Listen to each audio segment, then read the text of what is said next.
একটি সিনেমা কতটা শক্তিশালী হলে সেটি মুক্তির আগেই বছরের পর বছর আটকে থাকে?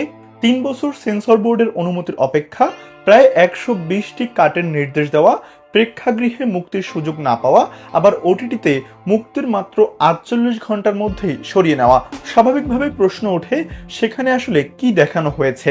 সেই প্রশ্নের উত্তর খুঁজতেই সাতলুজ। ছবিটি নির্মিত হয়েছে মানবাধিকার কর্মী যশওয়ন্ত সিং খালরার জীবন থেকে অনুপ্রাণিত হয়ে। 90-এর দশকে পাঞ্জাবে নিখোঁজ হওয়া মানুষ, বিচার বহির্ভূত হত্যাকাণ্ড এবং গণদাহের অভিযোগের অনুসন্ধান করতে গিয়ে খালরা নিজেই রহস্যজনকভাবে নিখোঁজ হন। সেই বাস্তব ঘটনাকেই রাজনৈতিক থ্রিলারের আকারে তুলে ধরেছেন নির্মাতা হানিত রেহান।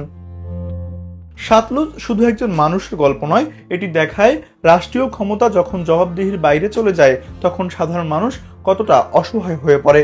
পুলিশের ক্ষমতার অপব্যবহার, মানবাধিকার লঙ্ঘন এবং সত্য গোপনের মতো স্পর্শকাতর বিষয়গুলো সিনেমায় সরাসরি তুলে ধরা হয়েছে।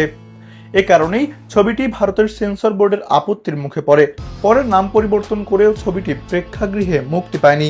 শেষ পর্যন্ত ওটিটিতে এলেও মুক্তির মাত্র 2 দিনের মাথায় সেটি সরিয়ে নেওয়া হয়। সিনেমাটিতে অভিনয় সবচেয়ে বেশি নজর কাড়েন দিলজিৎ দোসাঞ্জ। জশওয়ন্ত সিং খালরার চরিত্রে তিনি সংযত অথচ শক্তিশালী অভিনয় করেছেন। পাশাপাশি অর্জুন রামপাল, শুভিন্দর ভিকি ও সৌরভ সচদেবাও গুরুত্বপূর্ণ ভূমিকায় প্রশংসিত হয়েছেন। সব মিলিয়ে সাতলুজ শুধু একটি সিনেমা নয়, এটি সত্য, ন্যায় বিচার এবং রাষ্ট্রীয় ক্ষমতার ব্যবহার নিয়ে গুরুত্বপূর্ণ প্রশ্ন তোলা এক সাহসী চলচ্চিত্র। আর সেই কারণেই এটি মুক্তির আগেও যেমন বিতর্কে ছিল, মুক্তির পরও তেমনি আলোচনার কেন্দ্রে রয়েছে।